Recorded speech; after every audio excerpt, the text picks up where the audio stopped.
Assalamu alaykum, hurmatli televizor ko'rguvchilar, qadrli do'stlar. Bultur yil oxirida Urumchi Saharchi Madaniyat taraqqiyot cheklik shirkatining mablag' selishi bilan Xinjiang Universiteti nashriyotining nashr qilishi bilan shohona asar Qutat Qublikning Farg'ona nusxasi nashr qilinib, jamoatchilik bilan yuz ko'rishdi. Bu milliy hayotimizdagi xo'shallanarli bir ish. Shundaqla tantani qilishga arziydigan katta xo'sh xabar. Biz mushu munosabat bilan mushu yirik emgakka qatnashgan bir qism tilshunos, tadqiqotchi va mutaxassislarni bir yerga jam qildik. Men oldi bilan bugungi suhbatimiz taklif qilingan to'rdagi aziz mehmonlarni tanishtirib o'tay. Peshqadam ustoz, tilshunos, tadqiqotchi Mirsulton Ospanov.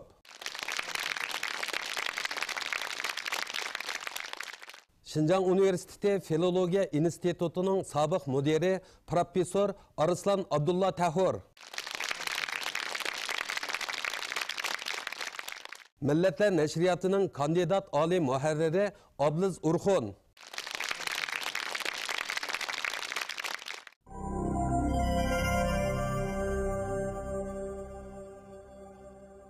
Qutadg'u bilakning tadqiqotiga kirishgan vaqtida biz asosan Risht Rahmati Aratning Qutadg'u bilakning 3 qo'lyozmasini selishtirib chiqargan transkripsiyalik metnini asos qildik. Qutadg'u bilakning Farg'ona nusxasiniki dunyoga kelganligi 2019-yili keladigan ulug' bobomiz Yusuf Hassajevning 1000 yilligiga tayyorlangan katta bir sovg'at deb qarayman. Odatda klassik asarlarni ishlagan chog'da osondagi mushu kasb bilan shug'ullanadigan mutaxassislar ishlaydi.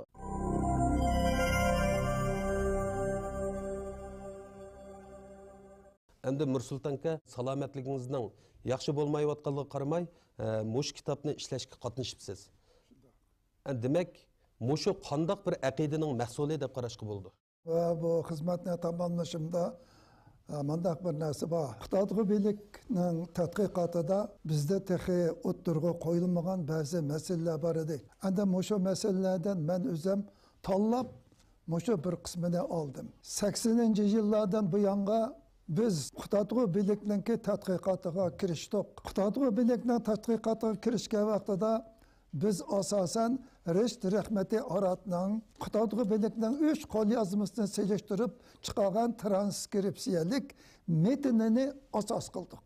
O'zimiz Qutadg'u bilakning metnini ishlashga kirishmadik. Birinchi sabab mushu. Qutadg'u bilakning metnini ishlash uchun oldi bilan Qutadg'u bilakning asli qo'lyozmasini ko'rish kerak. Buningsiz bu metnni ishlagili bo'lmaydi. Bu bir sabab. İkinci bir sebep, bizden Qutadg'u bilak ustidagi 30 necha yillik tadqiqotimiz asosan ko'pincha adabiyot sohasida bo'ldi. Qutadg'u bilakning til va yiziq masalasiga ancha kirishib ketmadik. Qutadg'u bilakning til va yiziq masalasiga kirish uchun Qutadg'u bilakning qo'lyozmasi bo'lishi kerak. Buni o'zimiz ko'rishimiz kerak. Bu ikkinchi bir sabab. Üçüncü bir sebep, bizning yoshlarimiz ta hozirgacha Qutadg'u bilakning asli qo'lyozmasi bilan tanishgani yo'q. Bizda garchi 40-yillarda Turkiyada e'lonlangan Qutadg'u bilakning 3 nusxasining faksimili qo'limizda bo'lsa-mu, lekin bular nayta tutuq. Ayni davrdagi saviya sababidan bu nayta odam ko'ngili bo'lmaydi, ba'zi yerlari aniq emas. Bu yoshlarimizga toza foydalanishga o'ng'aysizlikni tug'dirdi. Bu üçüncü bir sebep. Dördüncü bir sebep, Qutadg'u bilak bilan xabardor bo'lgan cho'nglarimiz dunyodan safar qilib ketdi. Bizning yoshlarimizning kelgusida mushu ishga kirishiga ma'lum bir jarayon kerak bo'lib qoladi. Shuning uchun men mushu masalalarni hal qilish, yoshlarimizning kelgusida Qutadg'u bilakning asli nusxasidan obdan foydalanish uchun mushu vazifani o'z ustimga elib tayyorlagan. Endi Arslanka mush tavarruk asarninki beg'ishlamasini nihoyatda bir astoydillik bilan yezib chiqibsiz. Endi sizdan so'rab baqsam, bugungi real sharoitimizda Qutadg'u bilakning mushu Farg'ona nusxasini jamoat bilan yuz ko'rishtirish va nashrga tayyorlashning qanday real qiymati bor deb qaraysiz? Shu Qutadg'u bilakning Farg'ona nusxasiniki dunyoga kelganligi 2019-yili keladigan ulug' bobomiz Yusuf Hassajevning 1000 yillikqa tayyorlangan nihoyatda katta bir sovg'a deb qarayman. Unda bo'lishidagi sabab birinchidan endi shu qutatqu birlikninki matn tadqiqoti bizning mamlakatimizda bo'shliqdi. Endi buni Mirsulton akam o'z ixtiyorligi bilan huddiga elib shuni ishlab chiqdi. Menimcha buning birinchi ahamiyati bizning mamlakatimizda matnshunoslikdagi bir bo'shliqni to'ldirdi va matnshunoslikning Uyg'urlar ichidagi boshlanishini bir boshlab berdi. Menimcha buning birinchi ahamiyati. İkinci birisi bizden de Qutatqu Bilik nazmi yaşması ve Uygur yeni yazık asasıdaki transkripsiyası neşir kılmığına xil uzun oldu. Endi menimce şu eserninki barlıq gelişi bizdenki şu Uygur tilde neşir kılmıgan Qutatqu Bilik'deki bazı yetersizliklerini toluqlaşkımın aydı. Köp paydası var dep qarayman. Endi bu Qutatqu Bilik'deki 3 xil köçürülmesi de bu xattatlar bunu köçürüş jarayonida xato köçürüp qo'ygan, tushirib köçürüp qo'ygan bunday ahvollar bor. Onun üstüge bu Pargan nusxası Rossiyada filmga elingan vaqtida asli asarniki ba'zi kanalları, qirg'oqlardagi so'zlar yoki qo'shimchalar, tovushlar rasmga tushmay qolgan taraflar bor ekan. Shuning bilan bu Rashid Rahmatiy Aratniki to'g'ri matnni turg'izishiga jiq qiyinchiliklarni kelgan. Shu sababdan şu en to'g'ri, en mükemmel deb qaralayotgan şu Rashid Rahmatiy Aratniki turg'izgan matndimi bazı yetersizliklerini Avrupa alimleri bayqidi. Endi bu sevenlikler Uygur tili neşir kılıngan Qutatqu Bilik'dimi aynen ko'rilgan. Şonlaşkan Mao nusxanınki meydan kelişi şu yetersizliklerini to'liqlashda bunun ahamiyatini aytdi. Endi bunun ijtimoiy qimmat jihatini aytgan vaqtida menimcha Qutatqu Bilik'te nihoyat yaxshi axloq ko'z qarashlar o'tirib qo'yilgan. Endi shu asarni biz o'zimiz ko'rib, atrofli tadqiq qilsak, buni bo'pmi? Etiki axloq nuqtasidan tadqiq qilsak, shu hozir mavjud bo'lgan axloq krizisiga taqobil turishdimi buning ahamiyatini aytdi. Zo'r deb qarayman. Endi Abduz apandi bu kitobninki shu mas'ul muharrirligi, uningkin mas'ul korrektorligini o'z ustingizga olibsiz. Endi balkim shu vazifani o'rindashda ba'zi bir muhim masalalarga duch keldingizmi deyman. 2012-yili Mirsulton ma'lum bu originalni G'ulom Hoji Saharchiga o'tkazgandan keyin G'ulom Hoji buni Saharchi madaniyat taraqqiyot cheklik shirkatining mas'uli Abdurasulga o'tkazdi. Buni Abdurasul buni bu originallarni menga o'tkazdi. Bu originallar hamda butunlay qo'lda ishlangan, necha ming betlik original. Hamda bu asar 11-asrning yodikorligi bo'lganligi uchun hozir zamon Uyg'ur tilidagi asarlarga o'xshamaydi hamda. Bizning Uyg'ur matbuotchiligida maxsus programma yo'q. Unda klassik asarlarni kompyuterga kirgizib, tayyorlab, uni jonliq bir taraf qilgan. Shunga odatda klassik asarlarni ishlagan chog'da osondagi shu kasb bilan shug'ullanadigan mutaxassislar ishlaydi.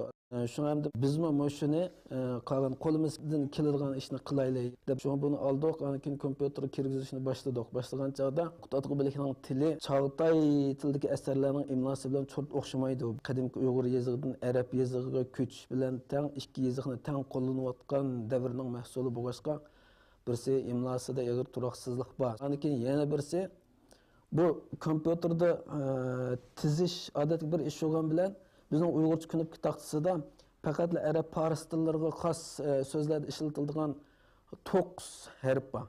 Bu bizning Uyg'urcha kunlik taqtisidan chiqmaydi. Farischa fontdan foydalanib tizgan chog'da yana arab faris tillari uchun ishlatilmaydigan, faqatla turkiy so'zlar uchun ishlatiladigan v bilan f oralig'ida o'qiladigan 3 chekitlik bir g'alati bir harf bor. Shu masalani hal qilolmadik. Birinchilab duch kelgan qiyin masala shu bo'ldi. Keyin buni Xinjiang universitetidagi mutaxassislar bilan deyishib, oxiri bu masalani hal qildik.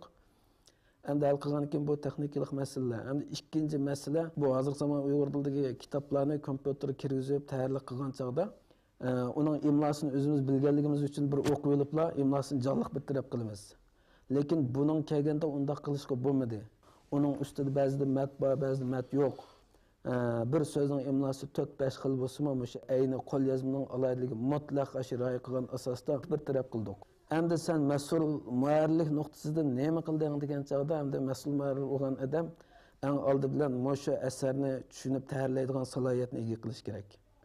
Bu masalalarni bayqab, Avtorning o'zi bilan kengashib, masalalarni jonliq bir taraf qila olish kerak. Hamda bu meni mas'ullarlik qildi degandan ko'ra bir o'rganish jarayoni bo'ldi degan tuzuk. Mening kuchim yetadigan yeri oldidagi kirish so'z bilan beg'ishlama. Bu g'oyat zo'r bir ulug' asarga yozilgan kirish so'z nihoyatda qisqa, yig'inchoq, ommabop yozilgan. Shunga kirish so'zni bir hassa ko'paytdik. Ko'paytib, hozir ilm sohasida datlashtirayotgan nurg'un masalalar, bir muncha masalaga javob bergizdik. Shuning bilan bu asarniki qimmati yana bir hassa oshdi. Hamda yana birisi anikin beg'ishlim masalasida Arslan Ma'lum bilan Nursulton Ma'lum o'sha beg'ishlimini qanday yozish, qanday muomala qilish masalasida nihoyat inchki astoydil muomala qildi bu ishga. Xudo 3 qatim tuzib musholat keldi. Shunga bu asar nihoyat inchki ishlandi deb qarayman. Yusuf Xos Hojib yozgan nusxa hozirgi dunyoda tepilmagan. Bizning mamlakatimizda Qutatqubilikka bag'ishlangan maxsus asar Langying xonimninki Qutatqubilik va Sharq G'arb madaniyati degan asar. Yusuf Xos Hojib o'sha asarni yozgan chog'da qadimki Uyg'ur yozig'ida yozganmi yoki arab yozig'ida yozganmi, asli qo'lyozma bizga yetib kelmaganligi uchun bu ilm sohasidagi cho'ng bir sir.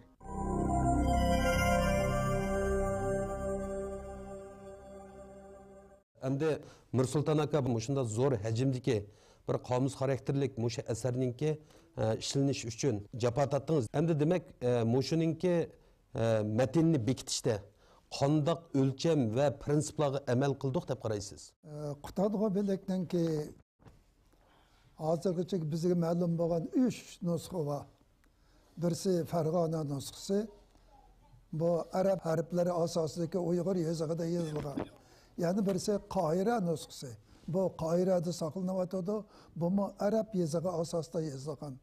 Yani bir nusxa Avstriyaniki Vena kutubxonasida saqlanayotdi. Bu qadimki Uyg'ur yozig'i bilan yozilgan nusxa. Bu 3 nusxani o'z vaqtida Risht Rahmati Arat 3 nusxani selishtirib, bu 3 nusxadagi butun beytlarni tartibga tizgan. Umumiy beytning soni 6645 beyt. Bu 3 nusxaning ichida Farg'ona nusxasi bir qadar to'liq. Farg'ona nusxasi garchi bir qadar to'liq bo'lsa-mu, 6231-beytga borgan vaqtida uning oyog'i uzilib qolgan. Men bu ishni o'zim tanlab olgan vaqtimda mening oldimga qo'yilgan masala nima deganda qaysi nusxani to'liqlash kerak. Men hamda 6231-beytlik bor bo'lgan Farg'ona nusxasi asos qildi. Endi Farg'ona nusxasida bo'lmagan kam qolgan beytlarni men Risht Rahmati Aratning keltirgan transkripsiyalik metniga asosan Qohira nusxasidan ya bo'lmasa Vena nusxasidan olib berib to'liqladi. Endi bu narsa tayyorlashda aslidagi kotib qanday ko'chirgan bo'lsa, qanday yozgan bo'lsa, men uning imlosiga tagmadim, ayna oldim. Endi agar men Qohira nusxasidan to'liqlagan bo'lsam, Qohira nusxasidagi imlo qanday bo'lsa, uni shu peti akeldim. Endi agar umi emas, bumi emas, qadimki Uyg'ur yozig'ida yozilgan nusxadan to'liqlangan bo'lsa, men uni Risht Rahmati Aratning transkripsiyasiga qarab turib, uni shu davrdagi imloga o'rdim. Mana mushuning bilan 3 nusxa tayyor bo'ldi. Endi hozir bizga bu yerda Qutatqubilikning asli nusxasi ma'lum emas. Yusuf Xos Hojib yozgan nusxa hozirgi dunyoda tepilmagan. Biz qanday qildik? Biz şu ko'chirilgan nusxani tayyorladik. Shuning uchun ko'chirilgan nusxada aytish mumkinki, aslidagi Yusuf Xos Hojib yozgan Yusuf Xos Hojibning qalamidagi so'zlardan ba'zi so'zlar o'zgargan, ba'zi imlo o'zgargan bo'lishi mumkin. Endi bunga biz noiloj. Yozilgan Farg'ona nusxasi mening qalamimda o'z ayni bilan o'rindaldi. Beytlarning nomerini qanday qo'ydilar? Beytlarning nomeri bizning hozir jamiyatga chiqqan birisi nazmi yashma, birisi nasri yashma.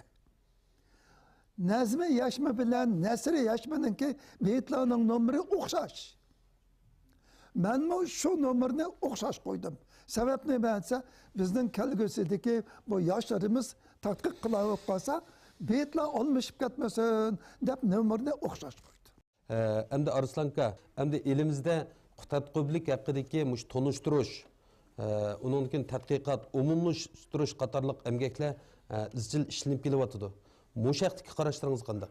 Qutatqubilikni bilishimiz, Qutatqubilik tadqiqotiga kirishimiz chet ellarniki selishtirgan vaqtida darvaqa xili keyin.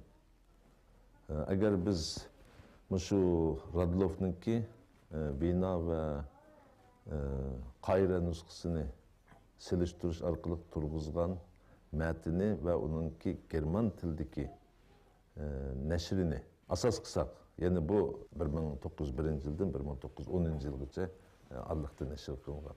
Endi mushuni chet ellardagi Qutatqubilik tadqiqotininki boshlanmasi deb qarasak, shuningdek Abdushukur Mamad Eminning 1956-yili Şinjan Üniversitesi'ninki jurnalının sınaq sanında Uygurlarning qo'shkezak alimi Mahmud Qashqari va Yusuf Hassajib degan maqolasini bizdeki tadqiqotning boshlanmasi deb qarasak, bu ikkisining oralig'ida 46 yil farq qildi ekan. Endi garchi shundoq keyin boshlagan bo'lsakmi, Uyg'urlar shu o'zininki ajdodni qoldirib ketgan merosni yarim asrdan sal ko'proq vaqtdan buyon nurg'un natijalarni qo'lga keltirdi. Endi buningda har xil statistikalar bor ekan. Yaqinchida Yusufjon Yasin degan apandiniki Urumchi kashlik gazetasiga chiqqan bir maqolasi bor ekan. Endi shu ma'lumotda maqoladan 300 parchadak maqola bor deyilibdi. Endi maxsus asarlarmi bizda xili jiq. Langying xonimninki Qutatqubilik va Sharq G'arb madaniyati degan asari. Bizning Uyg'urlardimi masalan marhum Yusufjonninki Qutatqubilik va qonunmi deyman, shundaqroq bir asar bor. Uningdagi mau Jungo İjtimoiy Fanlar Akademiyasidagi Rayhon Qodirninki ikki asari bor. Umuman 10 necha parcha shundoq maxsus asar bor. Endi uningdan boshqa nurg'un to'plamlar chiqdi. Bu to'plamlarning ichiga nihoyatda dangli xalqarodagi turkologlar, sharqshunoslarningki Qutatqubilikka bag'ishlangan asarlarimi tarjim qilingan.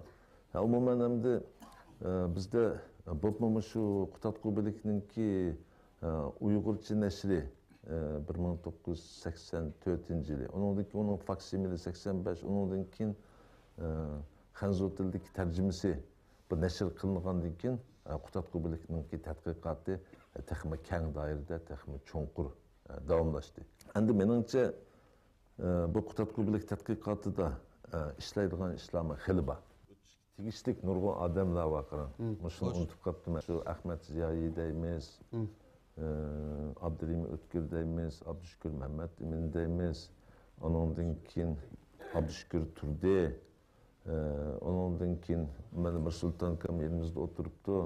Ondan keyin Mahmud Zaydi, shu qatorliq odamlarni Qutatqubilik haqida gap bo'lgan vaqtida cho'qim eslab o'tish kerak.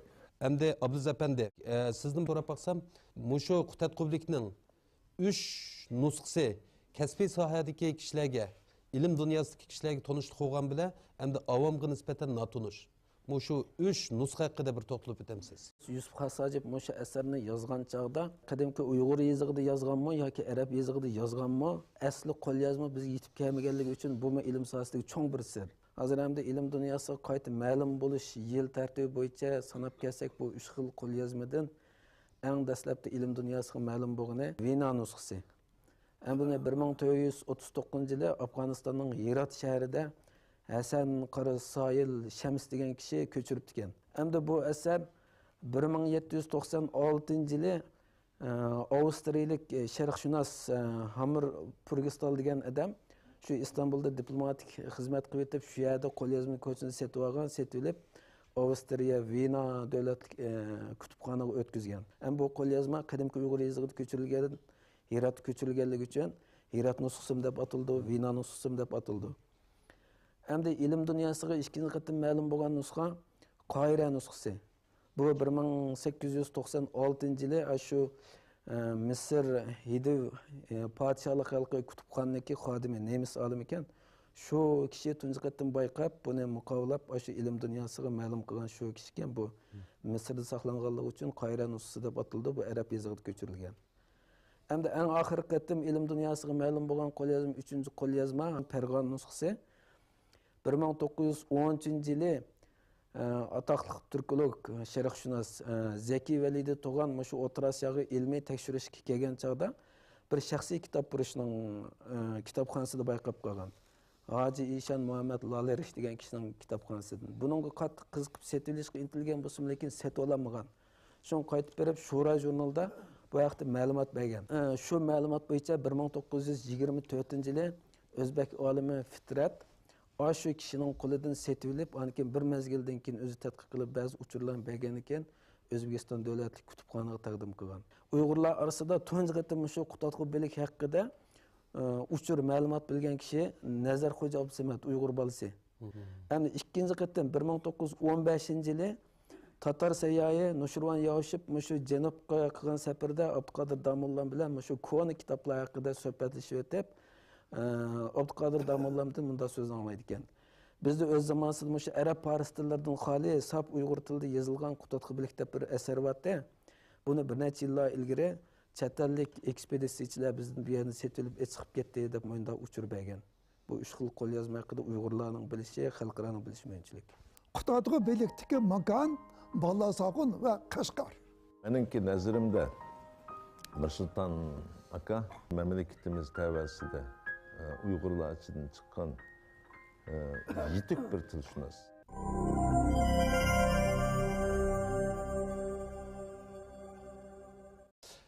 Endi Nursulton aka, siz bir tilshunos bo'lish salohiyatingiz bilan nima uchun Qutadg'ubilikdan iborat musha asarni Uyg'ur tilining yodikorligi deb sifatlaymiz? Qutadg'ubilik milliy tavalligiga baho berishda makan va zamonni e'tibordan qoldirishga bo'lmaydi. Ya'ni qayerda qachon yozilgan. Mana bu narsa Qutadg'ubilikka baho berishda, uning milliy tavalligini ayirishda intayin muhim. Qutadg'ubilikdagi makan Ballasaqun va Qashqar. Qutadg'ubilikdagi zaman qayer?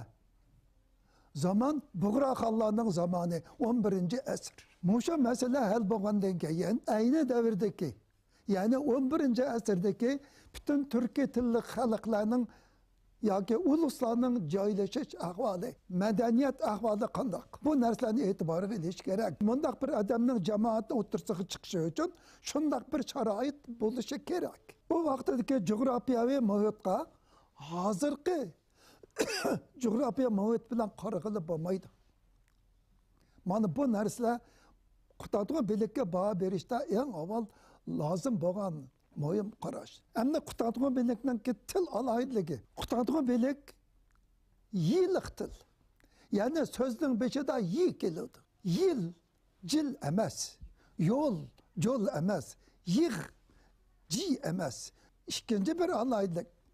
Qutadg'ubilik tili shillik til, sillik til emas. Masalan, bosh, bos emas. Üçüncü bir. Qutadg'ubilik tili g'illik til, velik til emas. Tog', tov emas. Tug', tuv emas. Asarning ikki so'ziq tovush orasida qi tovushi g'iga aylanmaydi. Masalan, yotoq bo'lsa, yotig'i emas. Yotiqi. Bu alohidlik bizning hozirgi Qashqar ve Xotan shevalarga tamamen o'xshash. Qutadg'ubilikda ning bilan ni farqli.